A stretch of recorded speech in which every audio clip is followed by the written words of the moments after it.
All right. Excellent, excellent, excellent stuff.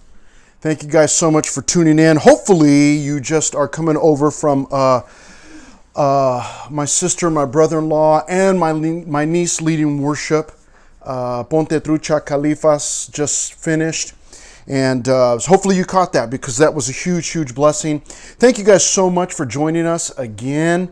If you're just dropping in and wondering like, hey, what in the world is what's he talking about? Sorry, I was trying to get my phone set up. If you're joining in and wondering what in the world are they doing, who is this or what's going on, what you've done is you've dropped in on something called House to House. We started this just a week or two ago. When all of the craziness started, everybody being in their homes, spending a lot of time in their homes. And what we're doing is we each time will join a worship leader from their house on Instagram Live, and they lead us in worship, a few songs. And then once they're done, everyone comes over to my Instagram, joins me, and what we've been doing is going through Nehemiah, because in the book of Nehemiah, now Nehemiah, in case you're not familiar with Nehemiah is a book in the Bible. And what we're doing is we're looking for some hope and we're looking for some clarity during these uncertain times. We're looking for something stable, something certain in these uncertain times. And Nehemiah, the reason that we started going through Nehemiah is because Nehemiah, he was working in a time of crisis, national crisis.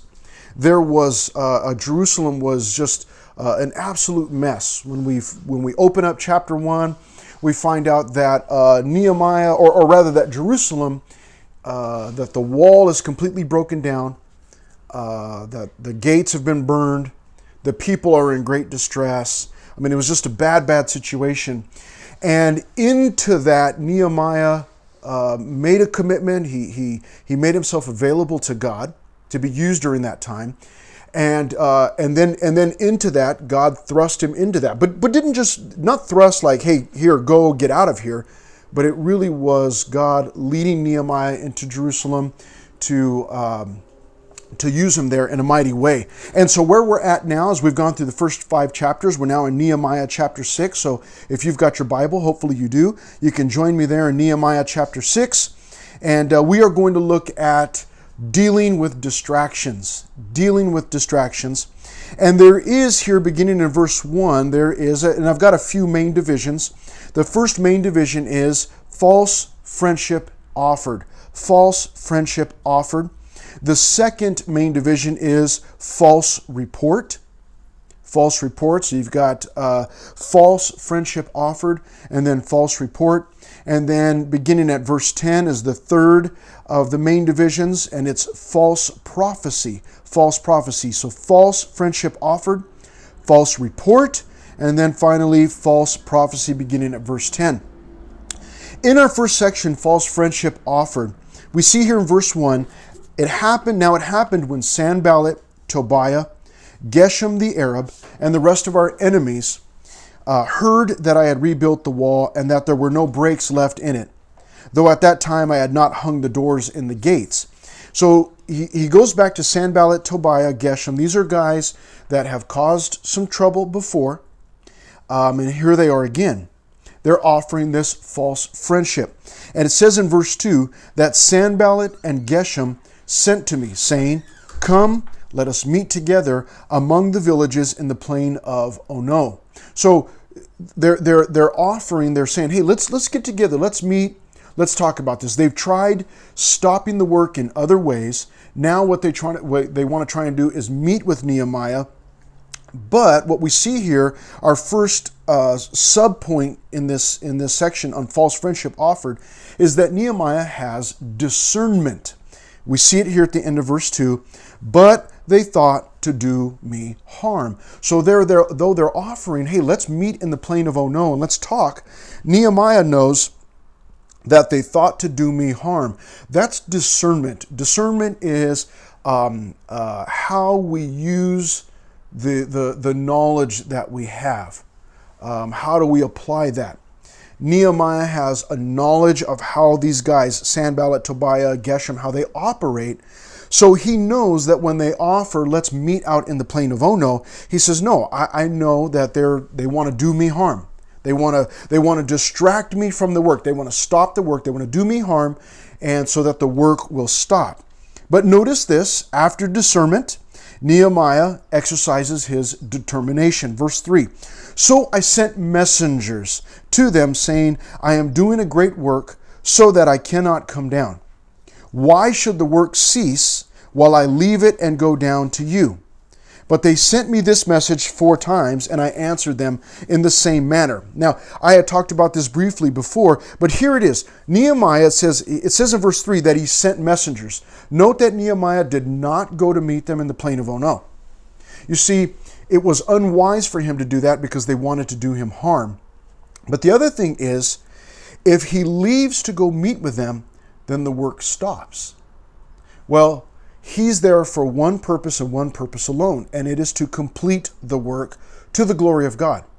So he's busy, and he says, I'm not going, so he just sends messengers, and I like his message here. I am doing a great work. It's a great work that I'm doing. Why was it a great work? Because he was doing it for a great God, for a great cause. So that I cannot come down, he says. I'm not even thinking about it. I cannot come down. It's impossible. And then he goes on to ask this question as he sent messengers. He says, why should the work cease while I leave it and go down to you? Why in the world would I stop working to go down and meet with you clowns, he tells them, to Sanballat, Tobiah, and Geshem? That makes absolutely no sense that I would stop to waste my time to go meet with you guys. Essentially what he's saying is, you guys are the enemies of God. You're the enemies of God's people. You don't want this work to continue, and I already know that, and so I'm not going to stop to go down and meet with you. I'm going to stay focused on the work. What we've been doing each week is I've been encouraging you and challenging you to step out beyond yourself during this difficult time that we're living in. We've just heard on Sunday afternoon, I believe it was, that President Trump is asking everyone to extend the stay-at-home policy for another month through April. That's another month. That's another 4 weeks. That's another 31 days of being stuck in your house with those kids, driving you crazy. But listen, the kids are going crazy too, being stuck in the houses with their parents. But how can we, what are we going to do at this time? We have an opportunity. We have an opportunity to think bigger than ourselves, to think beyond ourselves, to not be selfish about the way that we're living, but in perhaps greater ways than we ever have before, to live beyond ourselves, to live for the purpose of God, to reach out and be a blessing to someone. Lots of different ways. We've named some of those ways over the last couple of weeks. Maybe it's mowing someone's lawn in your neighborhood. Maybe it's. I talked to even to those of you. I know that we have some people that do arts and crafts. We talked about jewelry makers. If you make jewelry, maybe you can make something that can bless, a bracelet, something that you can leave at someone's doorstep to bless them.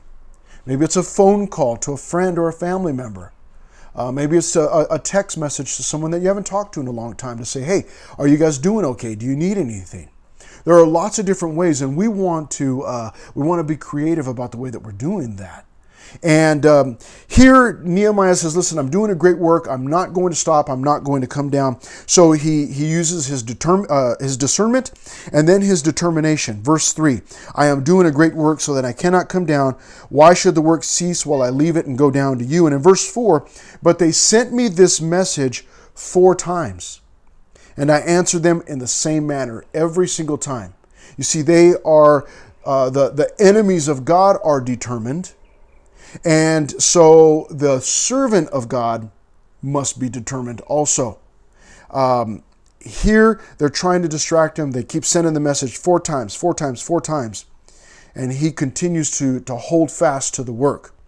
Now, beginning in verse 5, we get a false report. So what did we just see? We saw a false friendship being offered. Now we see a false report. Verse 5, then Sanballat sent his servant to me as before. The 5th time. with an open letter in his hand. Now, in case you're unaware as to what an open letter is, the first 4 times that he sent the message, it would have been closed. It would have been personal. It would have been private to Nehemiah himself. However, this time, when it says that he sent an open letter, what it means is that the servant came to town with an open letter and it was available for everyone to read.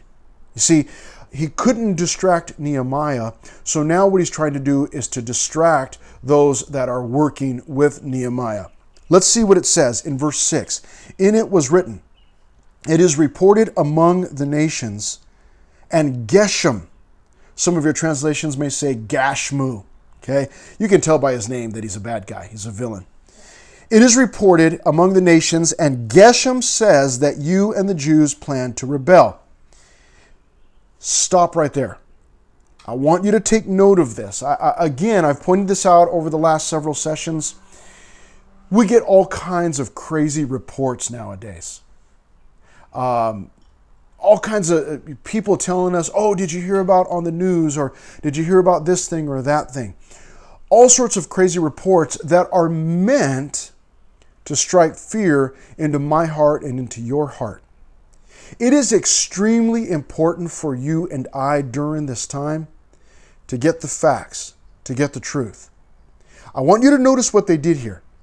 Verse 6, "It is reported among the nations." Says who? That's the question that I've been asking. Whenever somebody gives me some new piece of information, my first question is, I don't say, "Oh my gosh, really?" My first question is, my response is, where did you hear that? What is your source? Who told you that? Did you hear it on the news? Did it come from the White House? Or did it come from your neighbor? Did it come from some post on Instagram? Where did you hear that? It's extremely important that you and I are asking people those questions when they're giving us information. Where did you hear that at? What's your source? Is it reliable? Because they say here in verse 6, "It is reported among the nations." What is that? Who says who? And then he goes on to say this, "And Geshem says." So what? Geshem is an enemy. He does not want the work to continue. So why should we listen to anything that he says? So these are unreliable sources, and they're expecting Nehemiah to just accept those sources without any question, and they're hoping that it will strike fear in Nehemiah. And this is the open letter, so they're hoping that this is going to strike fear in all of the people that read it. Let's move on. Verse 6, "It is reported among the nations, and Geshem says that you and the Jews plan to rebel. Therefore, according to these rumors, you are rebuilding the wall, that you may be their king. And you have also appointed prophets to proclaim concerning you at Jerusalem, saying, 'There is a king in Judah.' Now these matters will be reported to the king. So come therefore and let us consult together." So their false report was, "Hey, you guys are all planning to rebel," in verse 6. And in verse 7, Nehemiah is trying to set himself up as the king. Okay? What does Nehemiah say? Verses 8 and 9. We saw him here in this false report. What he does is he declares the deception. He makes it known. Verse 8. "Then I sent to him." Sends back. Notice, he didn't stop to go meet him. He didn't stop to go meet and beat up Sanballat or Tobiah or Geshem. He doesn't want to go, I'll meet you behind the liquor store after school. He doesn't do any of that. It's a waste of time. So he simply sends a message back. And this is what he says. "No such things as you say are being done, but you invent them in your own heart." That's it. That's his response. It's not true, and you're inventing it. You made it up yourself. That's it. No need to write anything else. No need to say anything else. Verse 9, Nehemiah says, "For they were all trying to make us afraid, saying, 'Their hands will be weakened in the work, and it will not be done.'" There again, if you do something, absurd, like go and mow your neighbor's lawn, or buy him some groceries and drop him off at the door, there are some people who are going to think that you're just absolutely mad. And some people will even get angry at you for doing that. And they'll talk about social distancing. Why would you do something like that? And why would you do those things? Well, we do want to exercise precaution and be as safe as we can. And we don't want to spread the virus. But don't let anyone distract you or keep you, by any means, from being a blessing to someone else. If God is impressing something on your heart to go and do something for someone during this time, to maybe relieve some stress, or to calm someone's fear, by all means, move forward and don't let anyone distract you. That's what Nehemiah is doing here. He says, what you're saying is a lie and you made it up yourself, and he moves on. Never stops the work. And I like what he does at the end of verse 9. You'll notice this. Now therefore, O God, strengthen my hands. Remember, there are 3 C's of prayer. I mentioned these during the first study. The first one is conceive it in prayer, conduct it in prayer, conclude it in prayer. In other words, whatever you're doing, start it out in prayer. Whatever you're doing, continue it in prayer. And when you're all done, close it up in prayer. Here, Nehemiah, he throws out these little prayers. Because evidently, what it indicates to me at least, and what I believe it indicates for all of us, is that Nehemiah's prayer life, it was just something natural. In that his relationship with God caused him to just talk to God often. And so as he's responding and sending letters back to this guy, messages, and continuing the work, he just shoots off another prayer. Now therefore, O God, strengthen my hands. That's it. Just give me strength, God.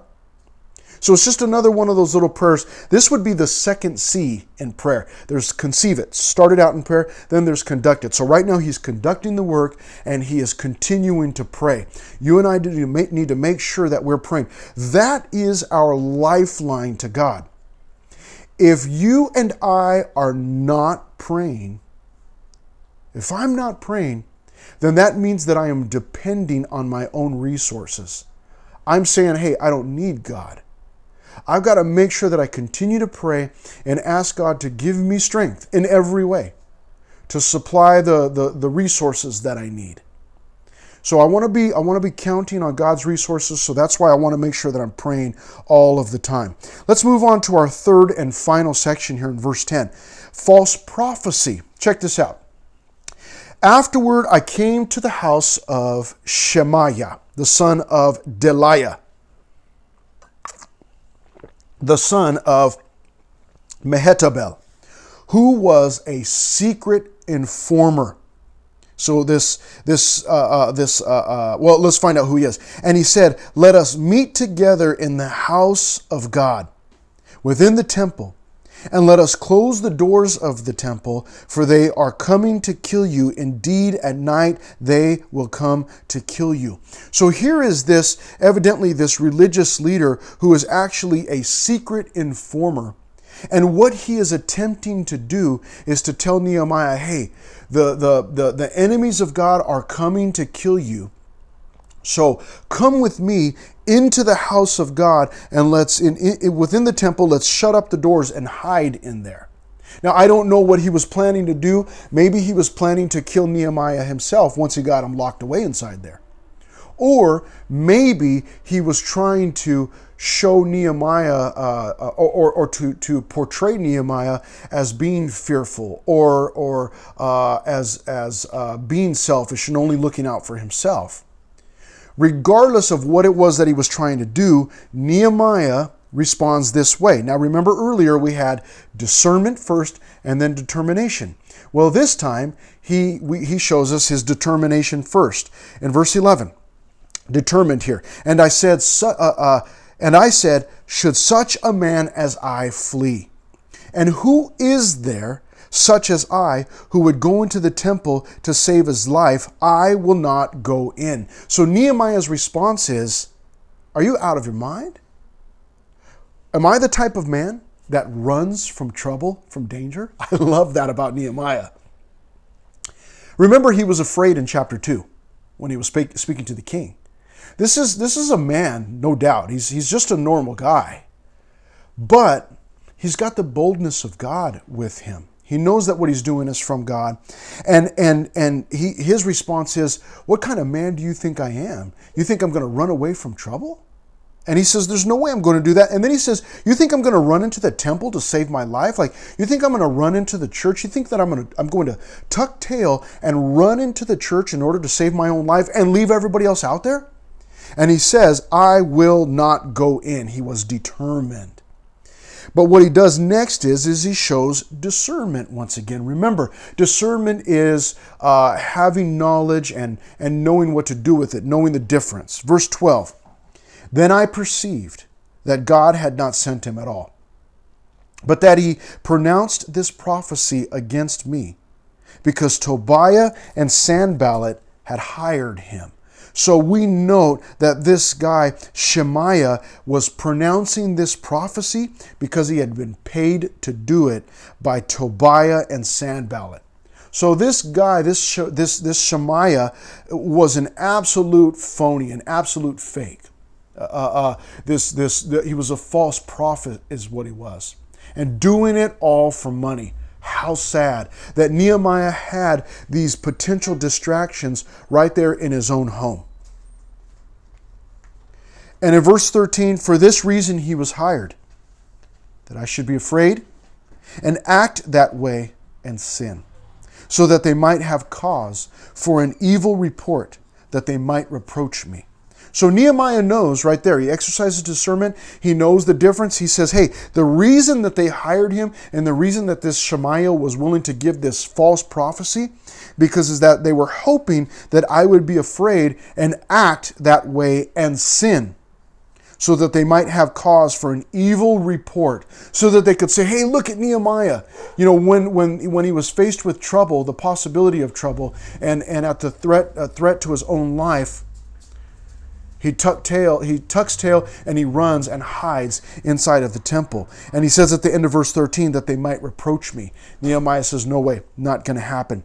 Now the rest of this is a report. It's an update. So let's just read through this. In verse 14, my God, what is he doing? He's praying. Remember? Conceive it in prayer, conduct it in prayer, conclude it in prayer. Here it is in verse 14. My God, remember Tobiah and Sanballat, according to these their works, and the prophetess, so female prophet, Noadiah, and the rest of the prophets who would have made me afraid. So evidently there were other false prophets involved trying to scare Nehemiah that we don't have an account of it. He just mentions them here, Noadiah and the rest of the prophets.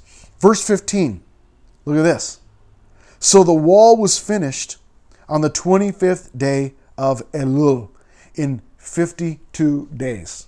Now, this is chapter 6.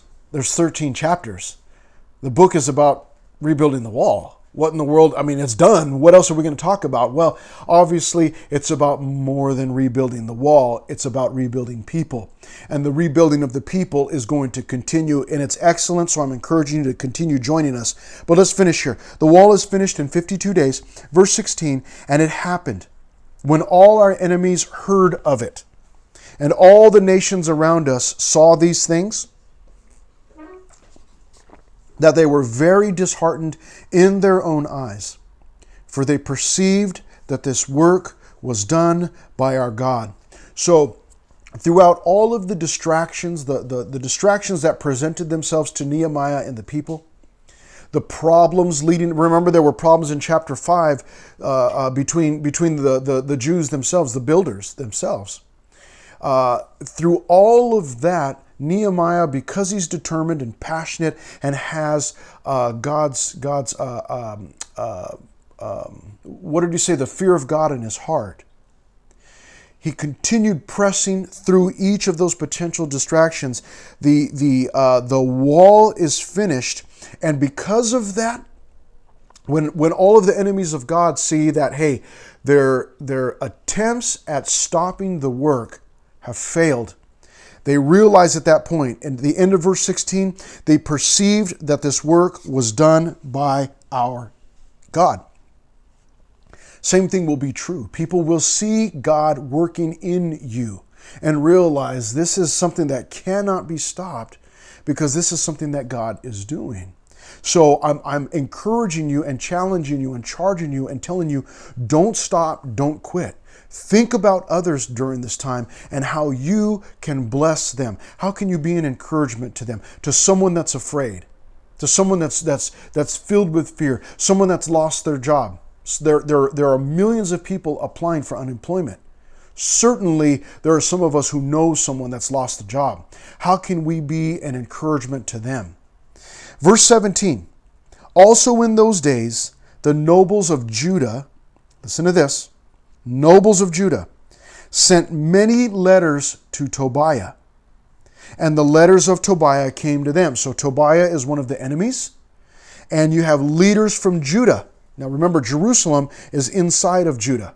So there are people in Judah that are teamed up with Tobiah, sadly. Verse 18, for many in Judah were pledged to him. And here's why. Because he was the son-in-law of Shechaniah, the son of Arah. And his son, Jehohanan, had married the daughter of Meshullam, the son of Berechiah. So this Tobiah was actually related to people inside of Judah and inside of Jerusalem. And they're teamed up, and there's this sense of espionage going on, and they're conspiring. Also in verse 19, as we finish, also they reported his good deeds before me, and reported my words to him. Tobiah sent letters to frighten me. So it's ongoing, nonstop. People around Nehemiah, everything. There's problems on the outside. There are problems on the inside, and yet Nehemiah continues to press forward, not allowing those things, those distractions, those potential distractions, to stop him from the work that he was there to do. What about you and I as we close? Are we pressing in even as the enemy presses from without? We got to make sure that we're encouraging one another. Some of us may know one another. And listen, this is my attempt at encouraging you to get out there and serve and be a blessing. What about you? Again, maybe you don't teach. Maybe you don't teach the Bible and you don't get on Instagram Live, but surely there's someone around you that you can encourage. If you belong to a church, if you've got a church, I can tell you this. I work at a church. I'm on staff as a pastor, as an assistant pastor. I can tell you this, if you belong to a church, your pastors need encouragement. And you ought to send them an email or shoot them a text or give them a call and encourage them. This is a very difficult time for churches. Meeting in churches face to face with people, that's what we do. And we can't do that right now. And so discouragement can settle in, and you ought to contact those people and the church staff, not just the pastors, but other people that work there, and encourage them. And that might be your way of being a blessing to someone during this time. Maybe you can donate some food to a food bank. Maybe you can donate to whatever it is, but anything that you can do. You want to be creative, think outside of the box, and find that thing that you can do and do it, and don't let anyone distract you, the enemy or anyone else.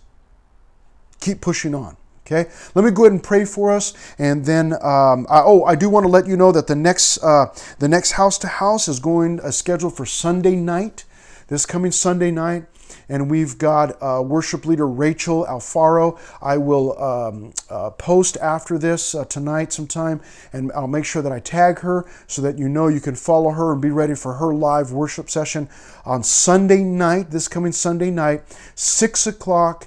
We look forward to seeing you then. Let me pray for you, and then I'll let you guys get back to your evening. Father, thank you so much for tonight and for your word and for the worship that we had earlier. And we are praying for your blessing on all of this, that we would remember it after we get done, and that you would help us to put it into practice. Some of us are scared, we're nervous. Some of us are sensing that you do want us to do something.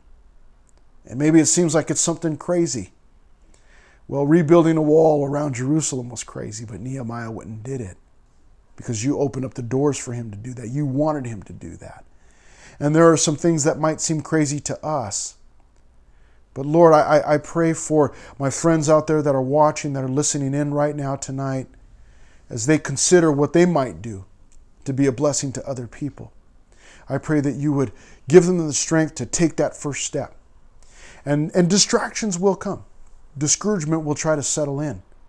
But I pray that you would give them, set up a defense against those things and allow them not to be affected by it, but to be like Nehemiah, to press in harder and to push through and to have your strength as he prayed, oh God, strengthen me. That we would pray that. That would be the same prayer on our lips. Oh God, strengthen me as I do this. And even in those times when we get weak, God, help me. So we thank you so much and commit this time to you now. In Jesus' name we pray. Amen. All right. Thank you guys so much for joining. We'll see you on Sunday night for our next session, 6 o'clock Sunday night. God bless you guys. Bye.